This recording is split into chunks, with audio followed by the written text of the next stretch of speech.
Schools గట్టా ఎట్లా ఉన్నాయి? మా లోకేష్ గారు విద్యాశాఖ మంత్రిగా బాధ్యతలు చేపట్టిన తర్వాత మీ పిల్లలు మరి ప్రభుత్వ పాఠశాలలో చదివిస్తున్నారని చెప్తున్నారు. సో వాళ్ళ చదువులు కావచ్చు, లేదంటే మధ్యాహ్నం భోజనం కావచ్చు, ఎట్లా అనిపిస్తుంది?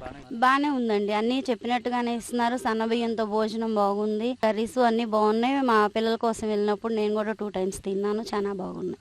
సన్నబియ్యంతోనే చేస్తున్నారు. చాలా టేస్టీగా ఉంది. బాగుంది. రీసెంట్ గా బ్యాగ్స్, టై, బుక్స్ ఇవన్నీ ఇస్తాం అంటున్నారు. క్వాలిటీగా ఉన్నాయమ్మా అవి? చాలా క్వాలిటీగా ఉన్నాయి. బాగున్నాయి. నీట్ గా ఉన్నాయి. గత ప్రభుత్వానికి ఈ సంవత్సర కాలంలో వచ్చిన ఈ కూటమి ప్రభుత్వానికి ఏమైనా తేడా కనిపిస్తుందా? మార్పు వచ్చింది? చాలా మార్పు వచ్చిందండి. బ్యాగ్స్ అవి కూడా క్వాలిటీగా ఉన్నాయి. అవి ఏమన్నా 2 డేస్కే చినిగిపోయినాయి. ఇవి చాలా బాగున్నాయి. గట్టిగా స్టాండర్డ్ గా ఉన్నాయి. ఓవరాల్ గా చూసుకుంటే ఇప్పుడు ఏడాది అయింది కదా, సంవత్సరం అవుతుంది. ఈ సంవత్సరం పాలన చూశారు, గతంలో 5 ఏళ్ళు జగన్మోహన్ రెడ్డి పాలన చూశారు. ఈ రెండు ప్రభుత్వాల పరిపాలనలో ఎవరిది బాగుందమ్మా? కూటమి ప్రభుత్వాన్ని బాగుందండి. లేదు, మహిళలంతా చాలా ఇబ్బందులు పడుతున్నారు. మహిళలకి జగన్ ఉంటేనే బాగుండేది, నెల నెల ఏదో బటన్ నొక్కేవాడు, అకౌంట్ లో డబ్బులు పడేవంటున్నారు.